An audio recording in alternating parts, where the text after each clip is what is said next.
Serge speaking. Hello. Okay, yeah, I think everybody's in. Am I in like the frame? So Serge, how many fingers am I holding up? Wait, do it now. Alright, I'm doing it. I can't see because. Bro, Kean knows I'm doing it, bro.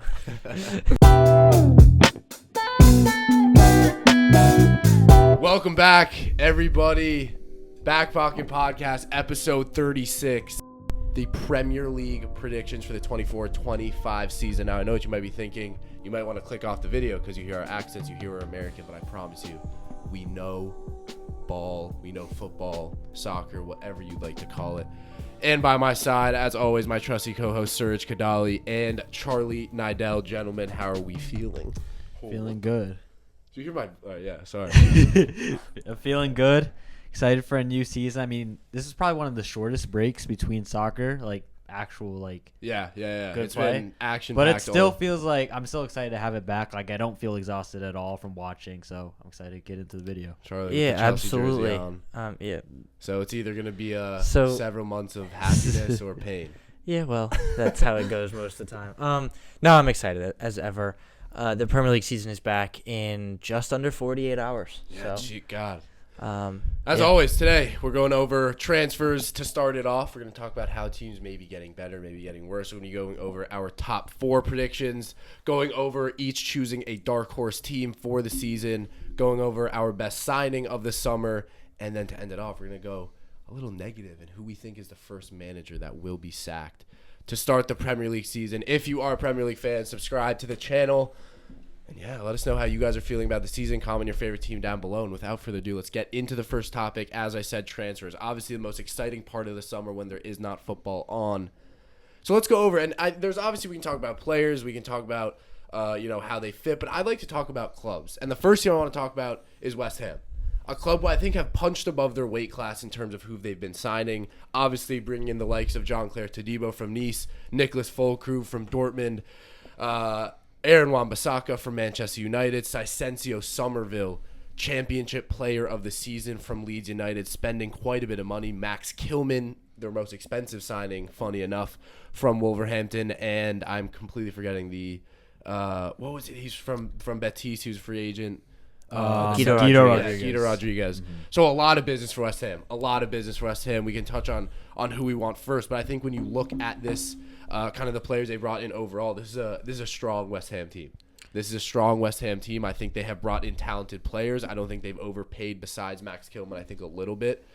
But they have brought in, I think this has been an incredible window for West Ham, especially from, obviously Premier League club. West Ham are a good club, obviously won the Conference League not too long ago, but not a top 4, top 6 team, arguably. So I think they have done incredibly well for themselves, and I'd like to hear what you guys think about the business they've done. Yeah, I think they've done really well. I think the main guy I'm looking out for is Nicolas Füllkrug. Yeah, 100%. This is a guy who I've been touting as one of the best finishers in world football for a little while now, and I thought he should have been starting at the Euros for Germany over Kai Havertz. I made that very clear. And then he came on and scored a goal. So, there's that. But he was incredible. This is a player who was just in the Champions League final with Dortmund. And Dortmund have gotten rid of, a few of their players this summer. And Füllkrug was the striker in that team. And West Ham were lacking goals last season. Jared Bowen was their leading scorer in the Premier League. And while Jared Bowen's a fantastic player, he's a midfielder. He's not a striker. And Füllkrug adds a different kind of attacker into that team. Antonio is more of a runner. Füllkrug is more of a finisher. Mm-hmm. And then, with the addition of someone like Somerville, who is just explosive, super dynamic off the wing. Mm-hmm. I don't know exactly how he fits in a front line with Füllkrug up top and guys like Kudus and Bowen off the wings, because Kudus was a standout player for them last year. But he will fit. He will get playing time there. And I actually am excited about Kilman. Very excited. I was at Wolverhampton at a game in the scouting. Yes, I was out there scouting in the FA Cup quarterfinals when they played against Coventry City. Every single time, where Haji Wright scored twice, by the way, American. And Kilman thoroughly impressed me. Yeah. This is a guy who I watched all season. Super impressive defender. He's a complete leader at the back. was the Wolves captain. Wolves will be sad to see him go, but I'm excited to see him at West Ham. They need Kilman at the back. I think you look at the players they brought in. I think Füllkrug, a guy who I would guarantee gets over 10 goals this season. Yeah. Somerville, who you said is electric on that wing, adds depth to a position of strength for West Ham. Aaron Wan-Bissaka, who is arguably one of the best defenders in the world one-on-one. Max Kilman, who is the one that's questionable because it is hard to justify putting that much for an England defender who doesn't have a cap for the national team. And then obviously Todibo, who was a target for some of the biggest clubs in the world. I think to me that's the most impressive signing from West Ham was Todibo, who is incredible on the ball, a good defender, and I think you bring in now two center backs that are not old and that could pair up together. Here's what I will say: I don't think if Todibo plays well, I don't think he will be at West Ham for more than a year, 2 years. But you're looking at a West Ham side that if these players play to their peak, if Füllkrug scores, if Somerville if Somerville is dangerous against one-on-one, if he's able to put in service to Füllkrug, if Kudus plays well, and if the center back duo works and Wan-Bissaka on the right, you're looking at I believe a West Ham team that could contend for a place in Europe. So I think for them, absolutely incredible. It's as a fan of a different Premier League club, of Liverpool, who obviously have done absolutely nothing, you can kind of only envy what West Ham have done this summer. Yeah, no, I mean, when you look at it, I think obviously they did a lot of business, and I think the ones that obviously catch the eye are obviously Füllkrug and then Somerville. But I think the defending additions are like a lot more important for me, because West Ham, I was just looking at right now, and if it feels like this is true, they were the fourth worst defense in the league. Despite finishing ninth, they conceded 74 goals, almost 2 goals a game. And they had games where they get thrashed, like 6-0 to Arsenal, 5-0 to Chelsea, 5-2 to Palace, 4-0 to Villa. They needed to shore up that back line. And not only, obviously, the signings of Kilman and Todibo, obviously, I love that one, are immense, but also getting Wan-Bissaka at right back as well, one of the best, like, in terms of duels, one of the best right backs in that area in the entire world, in my opinion. So I think in that area, that was something they desperately needed to address, and you could see that. I think even the addition of Guido Rodriguez in midfield, he's very defensive minded. I think someone who could also really help them against counters in that way as well. I think that was really where they needed to do their business. Obviously, I think Füllkrug is an upgrade over Antonio at striker, and then you've got Somerville to add with Paqueta, Kudus, Bowen. Like, attacking wise, they are just like spoiled for talent there, so no concerns there. And that was really the reason why they did finish top half, because they had guys there. So I think I know what to expect out of West Ham. Obviously, there's a bit of concern with, not concern necessarily, but obviously you don't know what's going to happen with the new manager, with Lopetegui. From what he's done so far, he's done good. High hopes. But I think obviously there always is that concern. What will a team look like with their new manager? But I think, based on what we saw, I think they're going to be attacking wise. There should be no concerns there. But I'm really interested to see how Kilman, how Todibo, how AWB really affect this squad.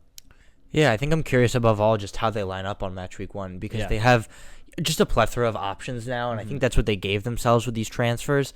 You have multiple striker options, you have multiple winger options, even at the 10, whether you're playing Kudus there or James Ward-Prowse there. Yeah, Jesus, Ward-Prowse. Yeah. There are a lot of options. You've still got Lucas Paqueta at the club. There are so many options for West Ham now, and I'm not really sure why they did that, because they're not playing in any other competitions this year. So it's an interesting situation to be in, where you're going to have more than ever, top players. But you're going to have top players sitting on the bench, which isn't a bad thing. But we've seen what that looks like at Chelsea when you have too many players. You just wonder, if they don't get European football this season, what happens to this squad next season. You're already rumored for guys like Paqueta to leave, Kudus maybe to take a bigger step up. What happens next season when you finish 9th or 10th place? Does everybody leave? Like, who knows? It's an experiment gone wrong. Your Lopetegui is gone, and then all the rest of your players follow suit. Who knows? But I think I really like it's a good prospect for this season. They're in a very good spot. Yeah, it is tough. I mean, you look at its options. I think If let's do a game. We did this with Chelsea last year where we predict the starting 11, and that went fantastically for Charlie. But this is how I would expect West Ham to line up with their new signings. I think it will be Fabianski in goal.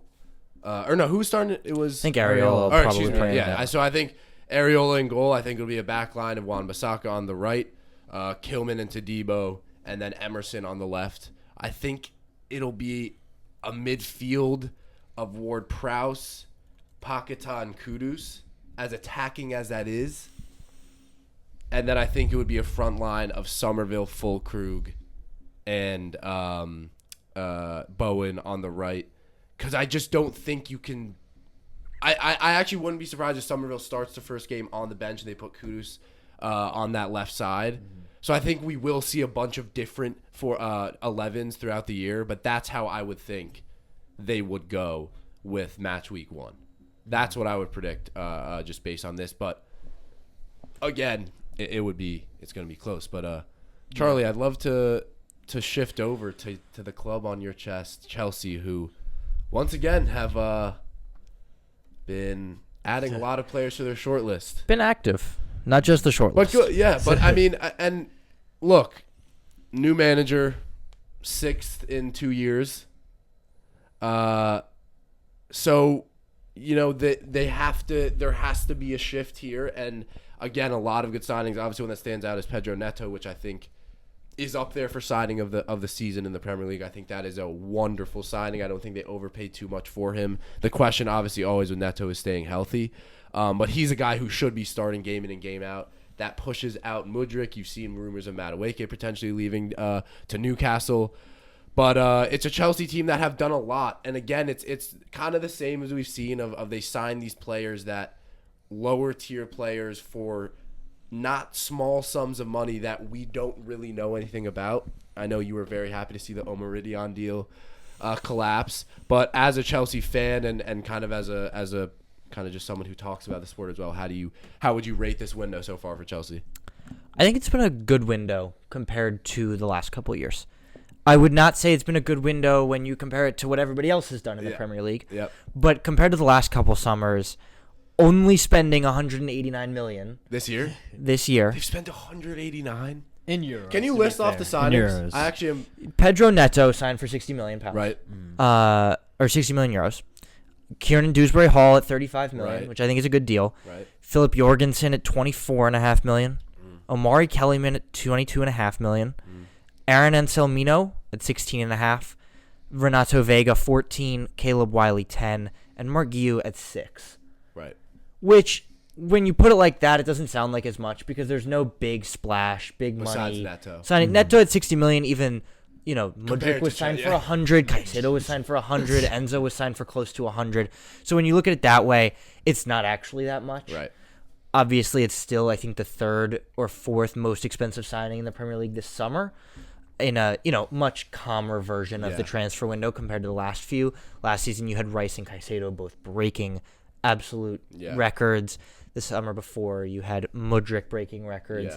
So this summer, it's been a lot less.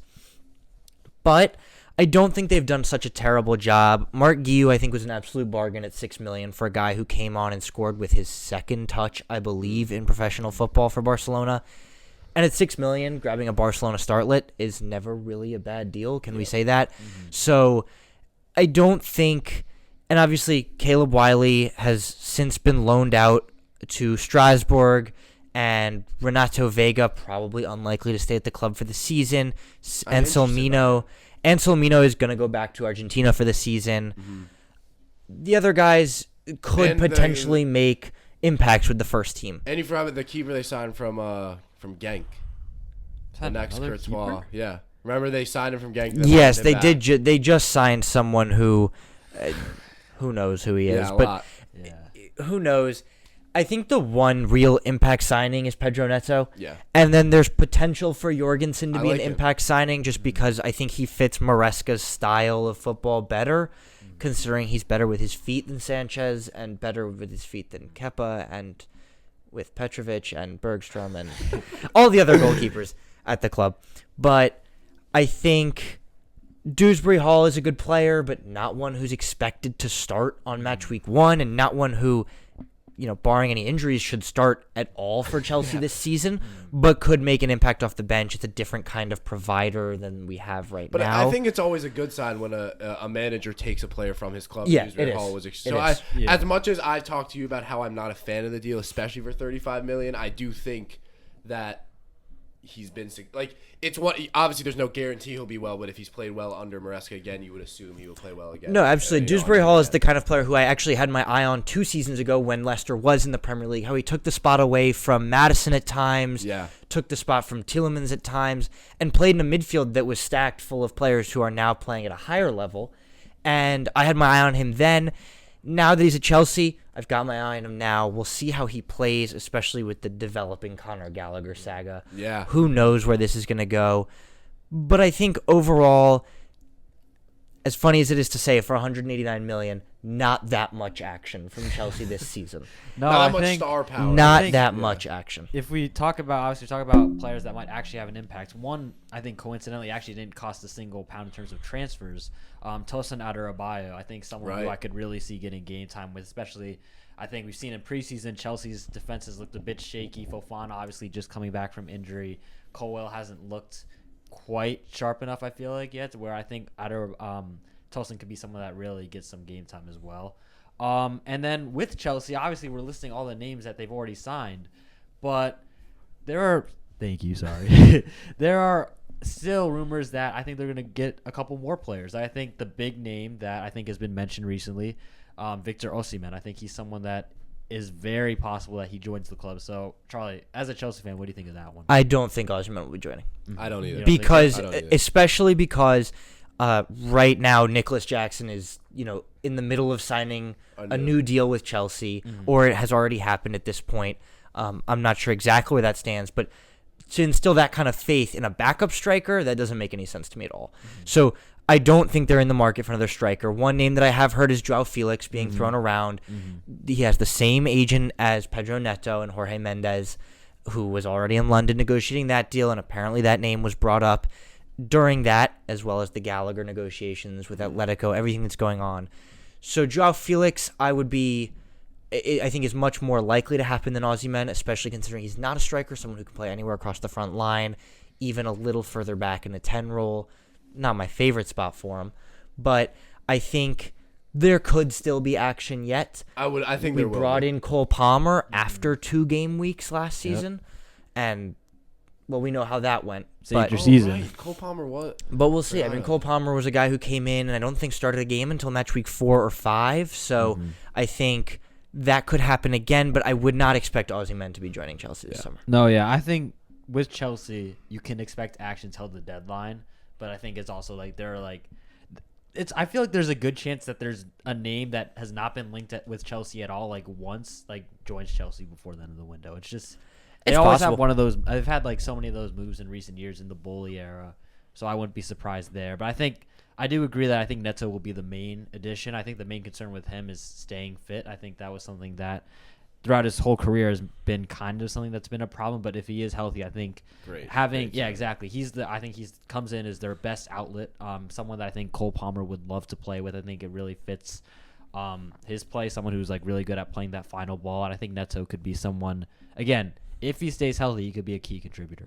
Yeah, I think it's I mean, obviously with Chelsea, with their recent management, obviously when windows come around, they're one of the clubs that are up there with the most players brought in and brought out. Speaking of players brought out, obviously I think we will see Chelsea in the market more for players to be brought in. I think we'll see something with Joao Felix potentially. Osimhen, I agree with you. I don't think we'll see him go to Chelsea. We haven't really seen any real news.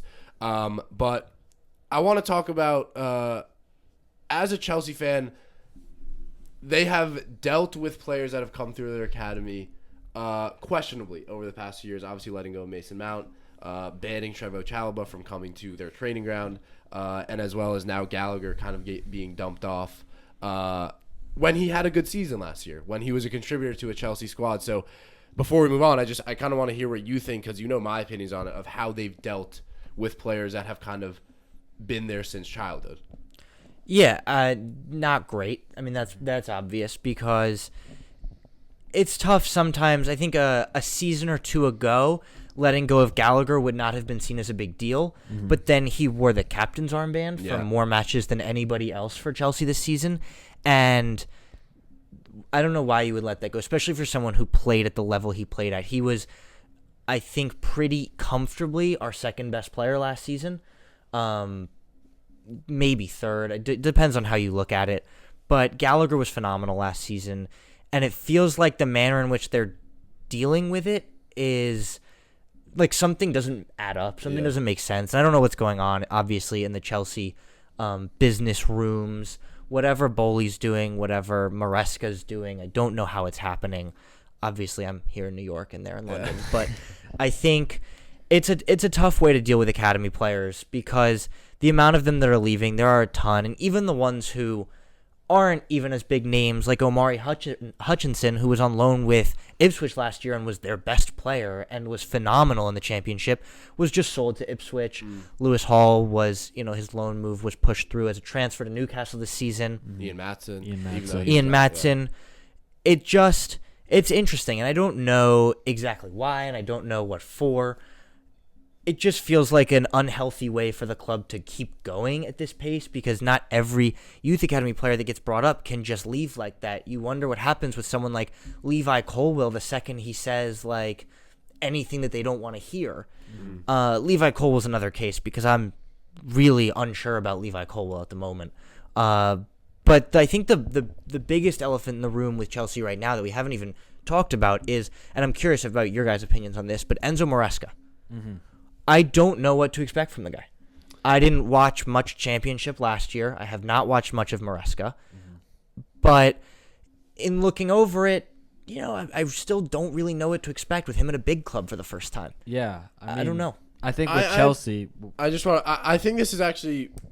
because this kind of segues into the first manager that I think will be sacked. So let's shift to that. We'll talk about Maresca. So first managers that we think will be sacked, and I think it will be Maresca. However, Charlie, I think he is the stepping stone to Chelsea being back. I think the manager after him will be successful. It's just too much spotlight, I think, for a manager that wasn't in a top 5 league last year. It's just, to me, too much of a stretch for Chelsea. From what I've seen, he looks good. Again, as I said, I like him wanting Dewsbury Hall, who was arguably the best player on Leicester last year, to come with him. But to me, it just doesn't seem like much has changed. And again, I know we haven't seen much, and we could see match week 1, and it could be different. And I think Chelsea will be the best version of themselves this year than we have seen them in past years. But I just think it's going to be similar. I think it's going to be a year hovering around the middle. I think they will finish, I think they'll finish similar to where they did last year. But I think Maresca will be the first guy sacked. And I'm honestly not. I think that this is obviously could be very wrong. Maresca could be very good. But to me, it just seems like too much spotlight for a guy who we haven't seen in a position like this with a team that's in the position that Chelsea are in. It's not like he's going to Liverpool. It's not like he's going to City or to a bigger club. He's going to a team that's in dire need of direction, in dire need of someone to have a set of players that he relies on and that's not constantly switching. So I think for Maresca, I think it will just be too much for him. But I think Chelsea are in the right direction. And again, I'm not a Chelsea fan, but I think maybe the guy after Maresca will be, the leader and the guy to kind of bring Chelsea back. But to me, it's too much. To me, it's I just don't see it. I mean, I watched a little bit of Chelsea during preseason, probably not as much as Charlie, so he could correct me if I say something wrong. But with Maresca, something that I feel like I've noticed, I feel like someone that I would almost compare him to is an Ange Postecoglou with how he likes to play. Like, you've seen him play a very high line. He wants his team to play, control the game that way. And Chelsea have the technical quality to do that. But I think something that we saw kind of maybe earlier with Poch's Chelsea earlier in the year that I think got solved a lot better as the season went on was that they were a bit too easy to cut through. I think they were very shaky defensively, Which has been proven in preseason. Again, it is preseason. We've seen it. It is preseason, but we have seen it conceding 4 to Celtic, 4 to City, 2 to Wrexham. It is something that it's preseason, but it does catch your eye, and I think that is something that from for me is a little bit worrying. I think for Chelsea, I think Maresca's just started. I think that is something that it'll get better, and I think it's a place where I think the highs for Chelsea when it does get good will be very good, similar to Spurs earlier in the year. But I think when it isn't good, I think it could really be a problem for Chelsea because, again, they do look like a team that if you have a good attacking side, if you have a good structure, if you have guys that can win the ball in the middle of the park. win the ball in the middle of the field, guys that can win their 1v1s, I mean, it is very difficult. They're going to have to outscore a lot of teams, and they have the quality to do that. They have Cole Palmer. They have Jackson, who I do really rate, and I think does have the opportunities to really build off of what I thought was a good first season. But I think it's going to be very difficult, I think, especially in the earlier season. I mean, you start off with Manchester City first game of the season. I mean, which will be good. It's which good. will be a good game. It's like it's a good kind of litmus test to see where they are, but it also is not good where you'd like to play them when your system's a bit more developed, the guys are a bit more familiar, all your new transfers have. I mean, not a lot are going to be actually playing, to be fair, but still give the team with a new manager a little more time to gel. So I feel like it is going to be something where they're going to have, I feel like, some bad losses, but some really good wins. Yeah, I think that's a good way to put it, but unless you have something to add, Charlie, I would like to hear who you guys have as your first manager to be sacked. No, yeah, Serge, I'd love to hear it. Yeah. So I'm going with Nuno Espirito Santos out of Nottingham Forest, and I say this because I have them finishing 19th in the league, which I think for a Forest fan would be something they wouldn't expect and they'd be disappointed with. But I just haven't seen enough action out of them yet in the window. We saw them get 17th last year. Their one big move was like $35 million for Elliot Anderson, which not really. I feel like the best allocation of money. I don't really think their defense is that strong. I mean, Adoy and Alenga are a solid wing pairing, but Gibbs White, another guy, possibly could be on the move before the window closes. So Milenkovic, I thought was a great sign. I thought that was a good sign. Their other center backs, very very Murillo. good. I do like Murillo. But Milenkovic is he could be good. I'm not really sure. Yeah, he played for a Fiorentina side. Mm-hmm. And they lost Niakate as well. That's a loss. Where'd he go? He went to I don't know Who? exactly. Niakate. Niakate. Somewhere in France, I think to Lyon or Marseille. Yeah, Lyon. That's who it was. It was Lyon. Overall, think there just wasn't enough action in this window for Forest, where they were very close to going down the last year, and I think the league has gotten stronger as well. So I think this could be the year where they go down. If they do, I think Nuno's the first guy to be gone. All right, Charlie, who do you think? I am firstly going to totally disagree with you on that one. I do disagree with you as well. I think Nottingham. Look, I think Steve Cooper was the manager at Nottingham for so long, and Steve Cooper is such a horrible manager. Really? I thought. Firstly, I will preface that with I think Steve Cooper will be the first manager sacked this season. I think Steve Cooper is such an awful manager, and the reason they have not been relegated yet is their squad is so much better than the other teams that have been relegated. When you look at the attacking threat of Awoniyi, Chris Wood, Hudson-Odoi, Anthony Elanga, Emmanuel Dennis, and then Morgan Gibbs-White, Elliot Anderson now, the players they have are so much better than the other teams that are in the relegation fight every year. And I think Steve Cooper's been such a horrible, horrible manager over the last few seasons. I don't know how he hasn't been sacked before a couple months ago. And I think it was a terrible decision for Leicester to appoint him because he plays a style that Leicester is not used to playing in the Premier League and not used to playing even last year in the Championship, where they just rode their horse right through everybody in the Championship and still almost saw the title race at the end, which has been a knock on Maresca for a little while now.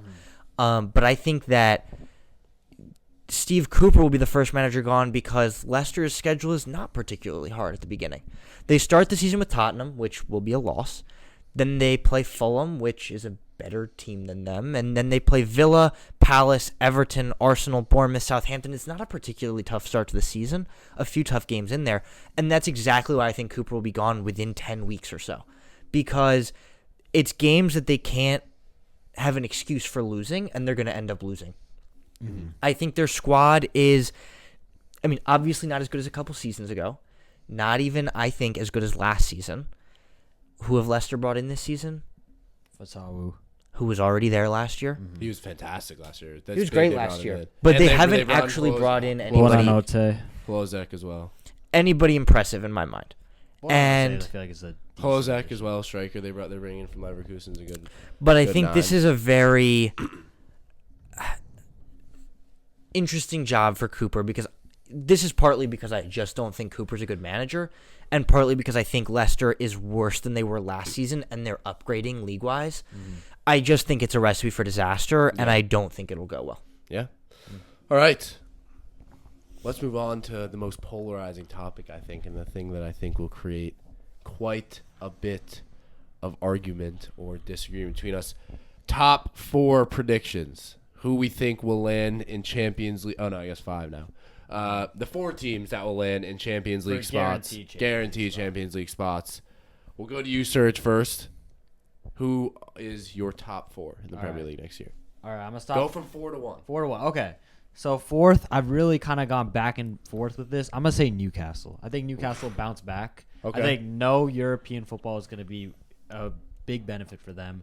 And I think one addition that's really going under the radar, almost like a new transfer, if he's not suspended again, which I don't think he will be, Tonali. I think we saw him for I think the one game I can remember him playing was opening game against Villa. They thrashed them. It was 5 or 6-1. Was that something like that? Tonali was involved in a lot of those goals. I think Bruno Guimaraes, and Joe Linton as a midfield can go toe-to-toe with a lot of really good midfields. I love Isak, Anthony Gordon, another really good player. And I think their back line is strong as well. I mean, they've got Boltman. They're looking to bring in Gay as well, which would be a great move.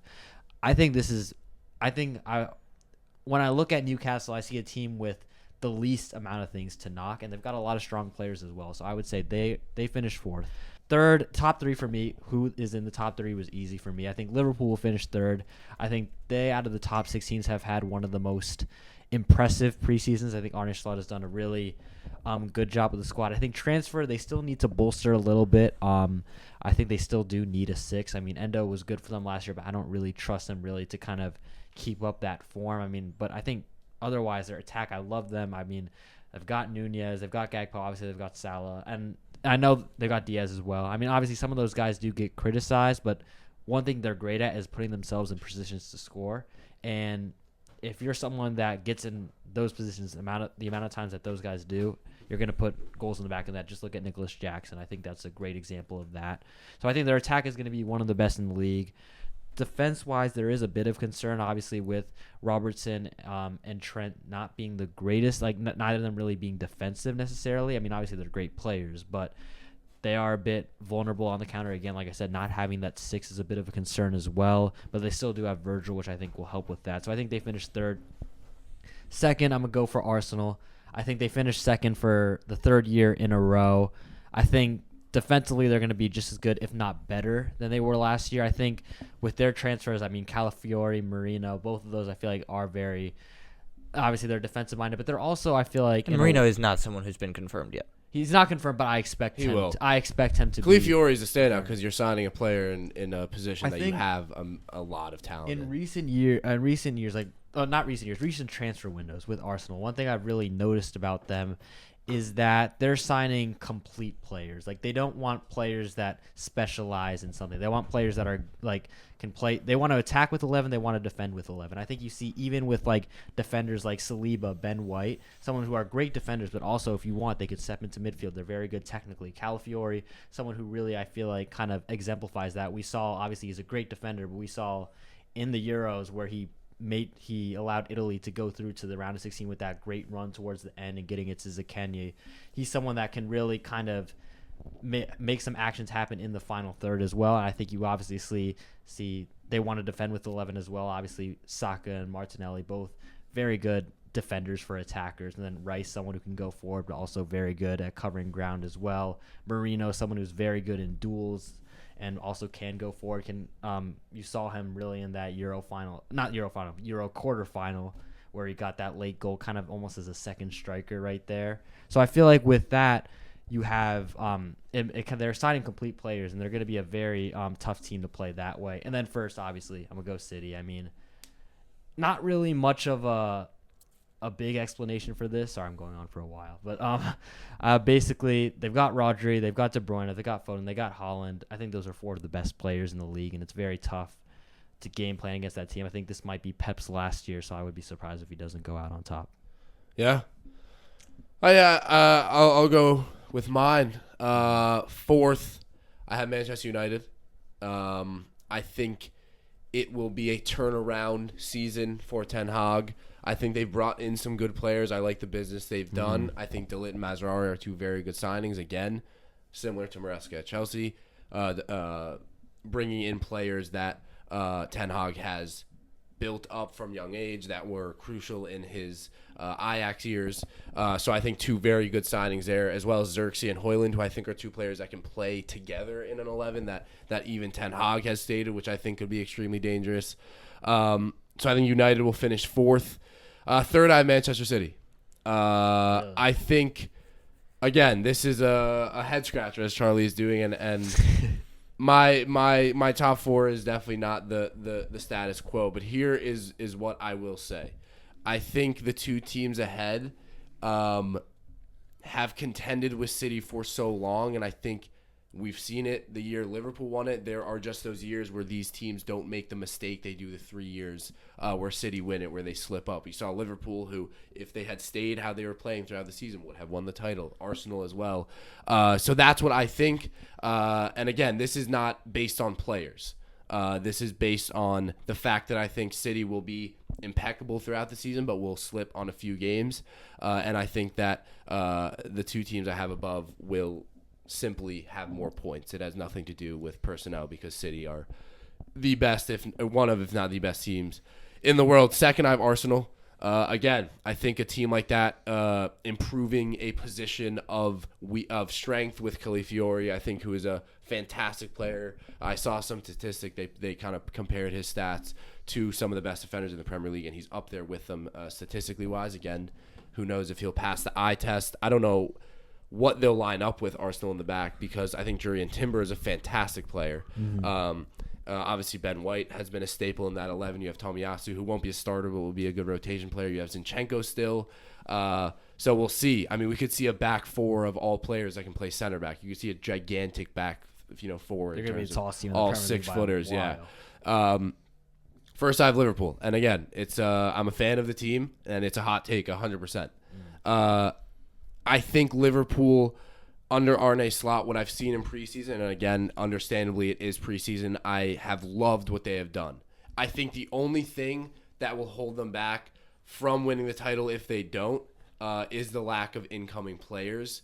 As well, we're in Champions League this season, the competitions we have, but I think we have a lot of depth. I think you look at defensively, a ton of players we have. Kwanzaa, Konate, Gomez, who is versatile across the entire back line, Robertson, obviously Trent, and then Sepp Vandenberg, who's coming back from a very impressive loan spell in the Bundesliga, and obviously Jarell Quansah, I think will be the starter next to Van Dijk for a majority of the season, who I think has been fantastic and is very promising for Liverpool.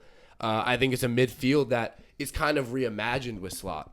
You could see a midfield of Szoboszlai playing at the 6 and McAllister above him, and Szoboszlai, from what I've saw, is able to do it. Obviously, a guy who has legs, can run an entire 90 minutes, is one of the best pressing midfielders I've seen in the Premier League this past year.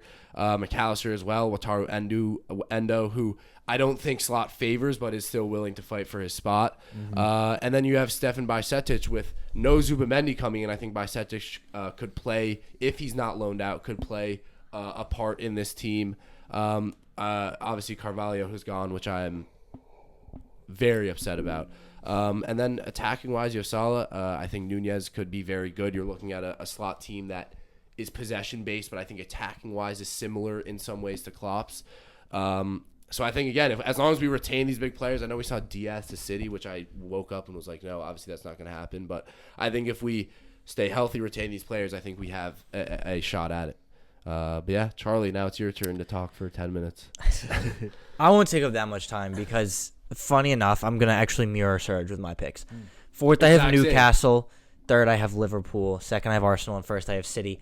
I think Newcastle, we saw what they did 2 years ago. Yeah. And went out and got Champions League football, and then went out in the knockout stages in the Champions League last year. Now this year, no competitions other than the ones they're playing in England. There's no European football at all this year.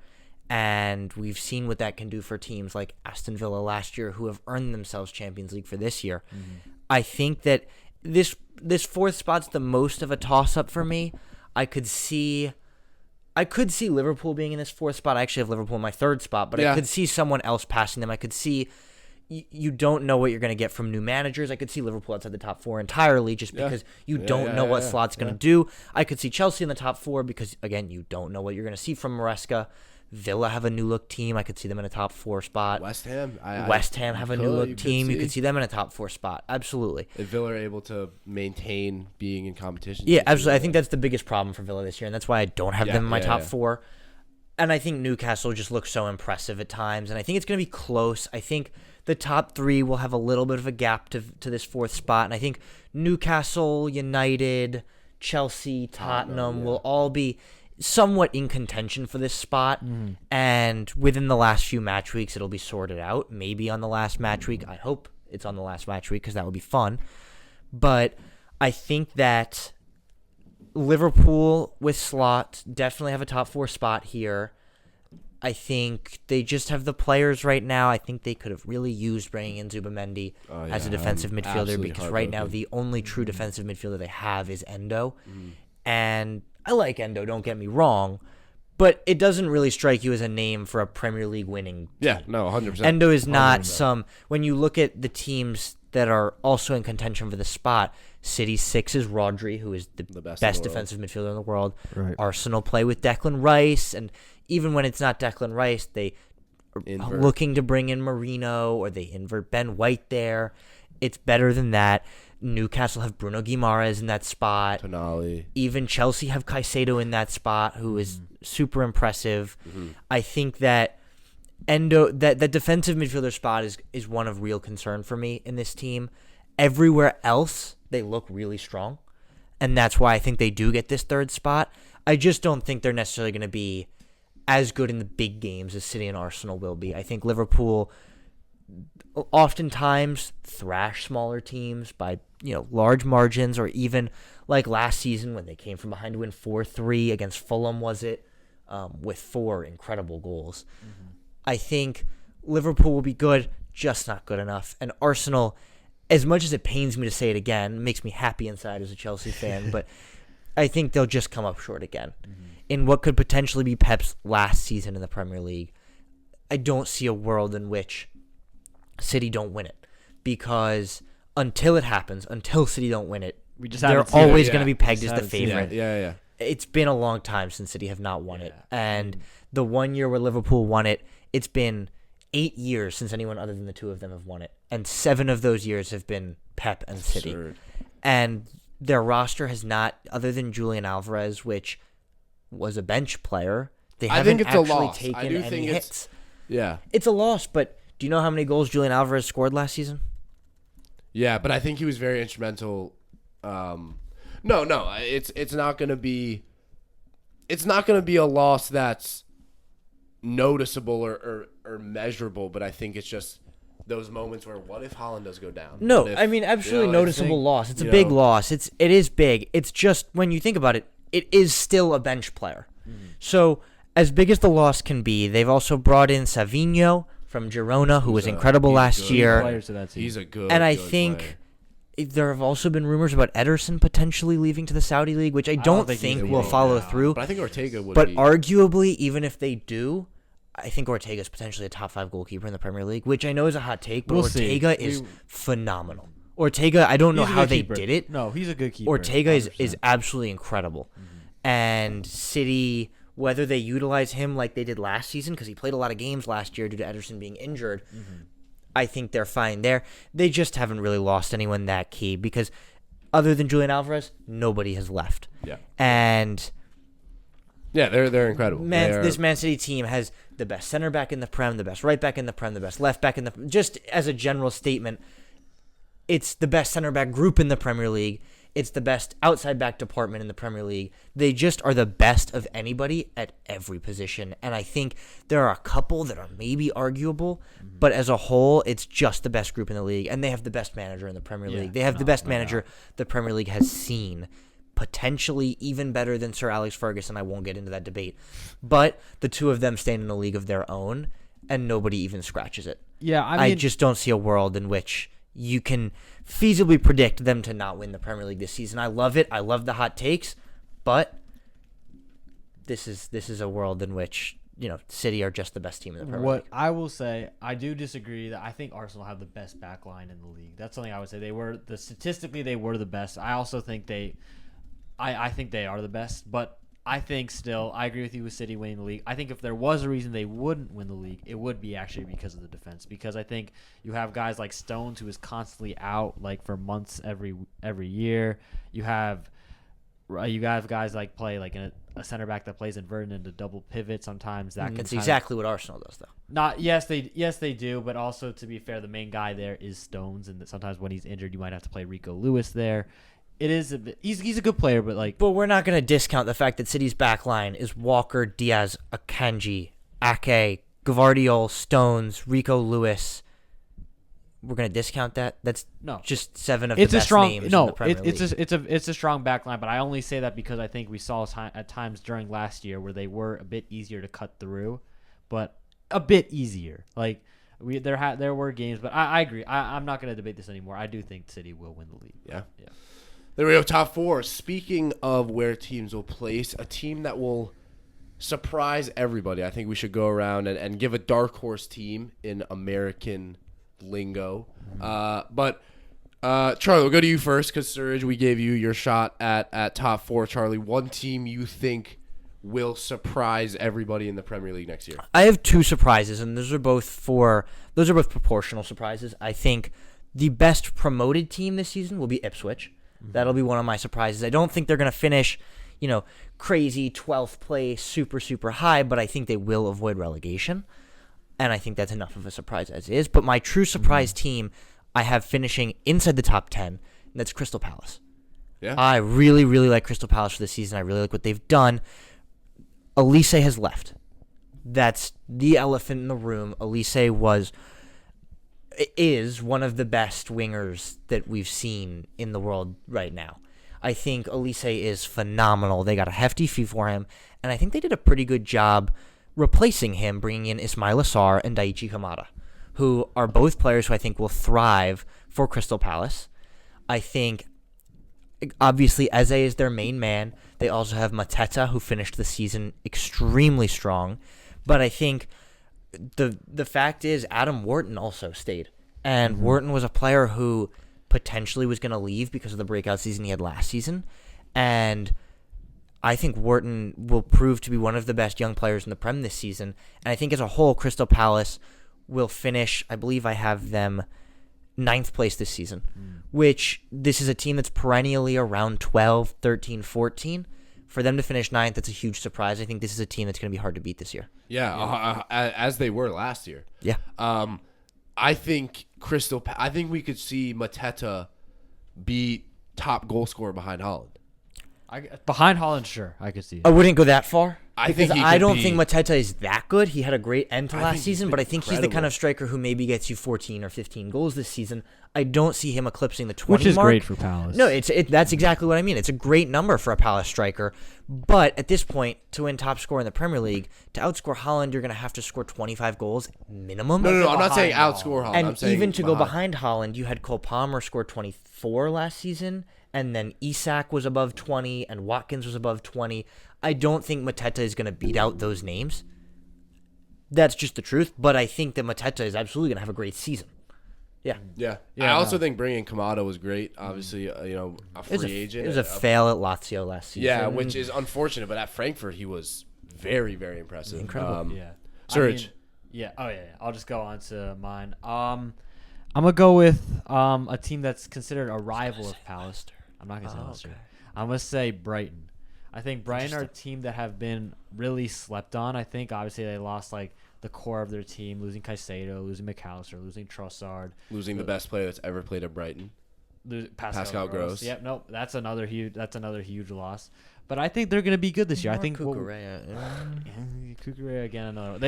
They've lost. I feel like they've lost every losing Colwill, well, although he was on loan. But Yeah. still. Robert Sanchez. I mean, Robert every Sanchez. player that Every was on that position Gilmore's probably going to seems leave. to be gone. Yeah, I think he's going to Napoli or something like that. Yeah, But weird. despite all that, I think Brighton could have, where they finished 10th, 11th last year. They could have finished a lot higher. I think they were one of the teams that suffered the most from the injury bug last year.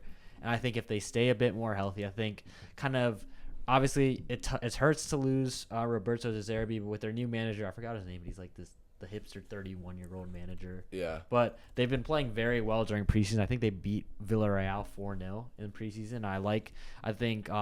I'm just going to say right now, my signing of the summer, one of the guys I really liked that they signed was Mats Wiefer from Feyenoord. I think that was a great deal. Someone who really kind of technically is very good, but also has the physicality to really acclimate to the Premier League. So I think that's going to be that was a great move for Brighton and kind of not really replacing Pascal Gross, but I think he's going to replace him in being the main man in that midfield. I like having obviously João Pedro and Ciso, Evan Ferguson, Cairo Mitoma once he gets his footing back. Those are all really quality players.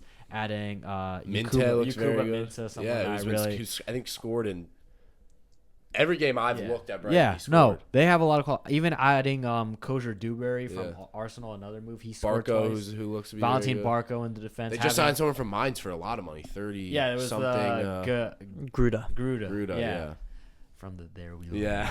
But there's a lot of depth, a lot of quality there, a lot of young quality. Yeah, so I think it will take a bit of time to gel. But they've got I think they're covered a lot of positions. Not to mention I really like the defense, the backline duo of Van Heck and Dunk. I think something that I think will really show up as well.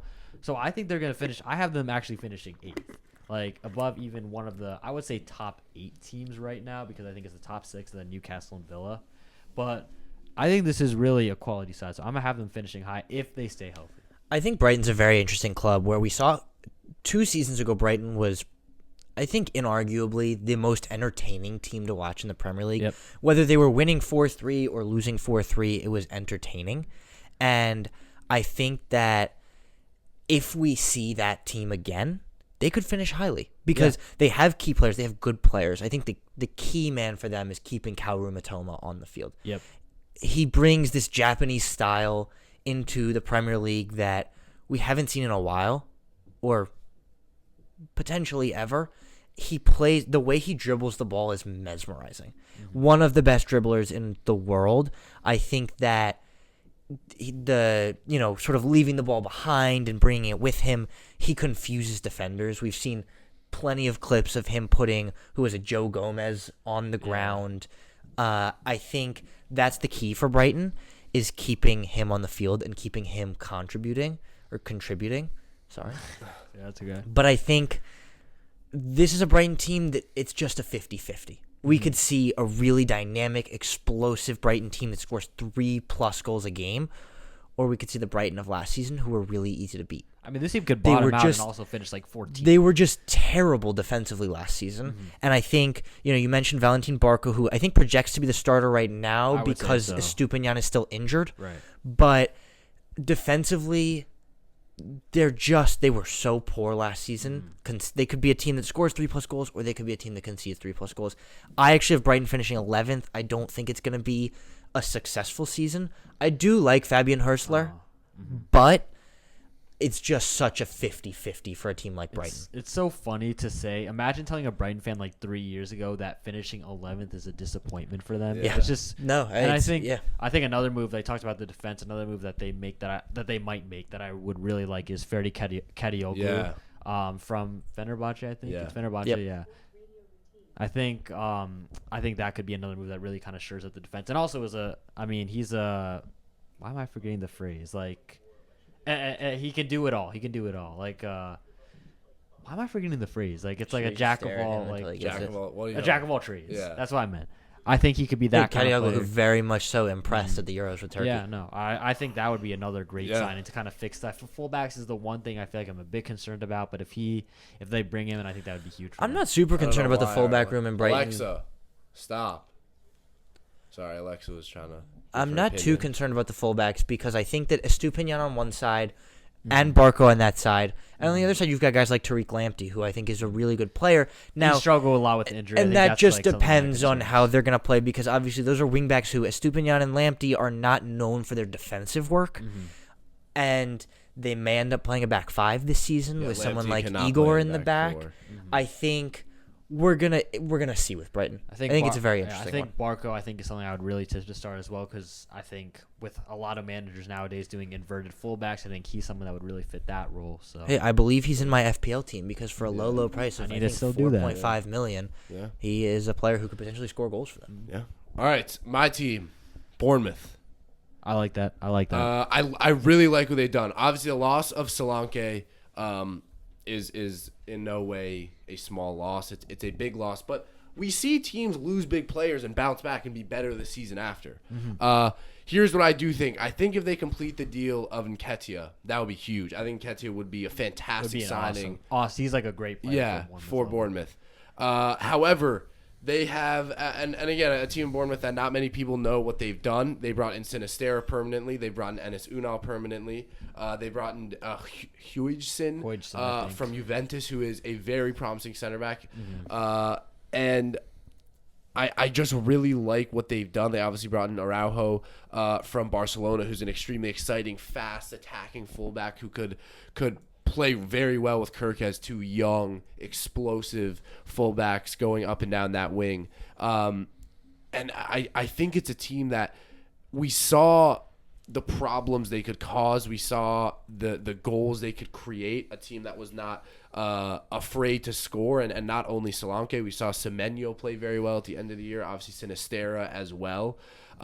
So I'm a very, very big proponent of the fact that I think Bournemouth could finish, 11th, 10th this year. This also, I feel like, compared to year two, is the most, make or break. I think this could go very poorly. I think they could very much feel the loss of Solanke and be very poor this year. I really like Areola as well. I think he's a very good manager. I think he's done very well kind of filling the void from Eddie Howe. So that's my team that I think will be a dark horse. I like Bournemouth. I like the age, the youth they have, the talent that they have. So I think this would be huge as well. They should be getting Mamardashvili in that kind of weird saga of Liverpool purchasing him and then letting him out on loan. That would be incredible for a side like Bournemouth. Mamardashvili is arguably a top three keeper in the world, top five in the world. He was incredible last season in La Liga, incredible in the Euros, and obviously, keeper is not one of those positions that's as hard to acclimate league to league, just because you're doing the same thing for the most part. So that's what I would say. Bournemouth. Yeah, no, I really like that, because I think with Bournemouth, you saw the first half of the year they were kind of flirting with the relegation zone. They were very close, and you kind of worried whether or not Areola was like kind of the right fit for this team. And then they were second half of the season in 2024, one of the best like kind of non like top four teams in the entire league. They were very tough to beat. I really like what Areola is doing there. And I think, like I said, I like that young squad. I think obviously bringing Huijsen was a really good move. Sinisterra, really, it was quality for them as well. No, I like that. I like that. Yeah, I do also like Bournemouth. I was debating putting Bournemouth a little higher, but I think I settled at 12, which I think is a good spot for Bournemouth. But I settled there because they lost their best player. And it's tough. It's hard to predict what's going to happen after you lose your best player. But someone as influential as Dominic Solanke, it's really difficult. I like their attacking options. I don't love Enes Unal up top. Yeah. This is a guy who was solid for Getafe for a few seasons. I believe scored over 50 La Liga goals. But as a replacement for Solanke, I don't think it works. I like their wingers, though, with guys like Otara, Sinisterra, Kluivert, Anthony, Brooks, Semenyo. I like their wingers. I love Tyler Adams if he can be healthy, which he will not be for a while. But if he can be healthy, he would be a huge part of their midfield with Philip Billing and Ryan Christie. I think played in the defensive role last year for a little while. Who they signed permanently from Napoli, who is a good attacking option on that 10. But I think I also agree. I do like what Iraola is doing with Bournemouth. They finished very well last season. I think they finished 10th. Defensively, I have some concerns because I don't love the names that they have at the back. The one name I think is really, really good back there is Milos Kerkez, who was fantastic at the Euros with Hungary and impressed me last season. He was one of the big names that I think we were expecting to go to a slightly bigger club than Bournemouth a couple seasons ago when he transferred, but Bournemouth has done well for him. I like this team. I think it'll be a good season. Not a super successful, not like one to write in the history books, but I do think this will be another, no threat of relegation, just a solid season. They'll beat some big teams. They'll lose to some poor teams, but that's how it goes for a team like Bournemouth. Yeah. All right, let's end it off where we started with transfers, where we're going to hone in on one player. Best transfer you think, evaluate however you want, whether it be price tag, whether it be quality, whether it be blah, blah, blah. Well, however you'd like. Serge, I'll go to you first. What you think is the best signing in the Premier League this summer? Yeah, I already said it, so I'm not gonna take too long with it. I thought it was Mats Wiefer. I mean, I would have said a team from a bigger club, but I wasn't really which is one I completely forgot about, Serge. I very much agree. I think that was like a very good move. I really liked it. Someone again, I think one of the kind of exactly what you want from a 6. Someone that really has like kind of the technical quality that a club like Brighton really envies, like a club that Brighton really wants, but also not someone that's going to get bullied. Like he's not going to get bullied very easily. It's going to be very tough for like teams, even like City, Arsenal, Liverpool, to kind of play against this guy.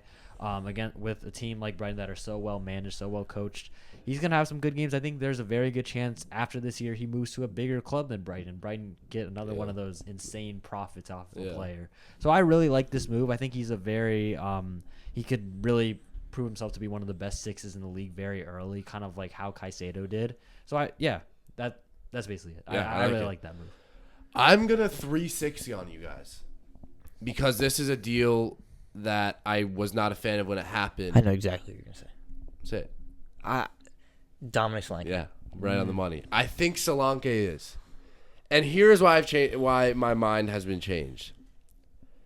I think it is the missing piece for Tottenham. I think they have fantastic defenders. I think Vicario's great. Their midfield, they have options. And attacking-wise, I just think their issue for them that last year was forcing Son into the 9, which he can play because he's quality. And then Richarlison, who was very good for spells, was very bad for spells. The one question mark, and that's what I brought up when the deal went up when we were talking about it, is I do think Solanke might be, and I guess we'll see this season, a player that is best at smaller clubs when he is the guy at that team, when he is their best player. And at Tottenham, he obviously wouldn't be. But I think you look at the service he'll be getting from Son, someone who is one of the best in the world at taking on defenders one-on-one by the byline, crossing the ball in, and giving Solanke those tap-ins. You have James Maddison, who is one of the best passers of the ball in the entire world. Pedro Porro, who's up and down that wing, who proved to be vital in kind of the ability to cross the ball for Tottenham. You have Udogie, who was very, very good, similar attacking up and down the field, able to put crosses in. So for me, it's if Solanke can hit the ground running, I think he could be a guy who you see put up 15 plus goals, 20 plus goals for a Tottenham team that I think could be giving him so much service this year. So that's my signing of the summer. I don't think. Look, you look at Solanke, people might say overpaid, but I think, you look at the production he had, they weren't going to get him for cheaper, especially a team of Bournemouth, he was by far their best player. So for me, I think it's that. I think if it pans out, best signing. Yeah, absolutely. I mean, if he comes out and scores 20 goals for Tottenham, it's an incredible signing. It's $65 million. It's worth it. I've got 2 names that I'm close between.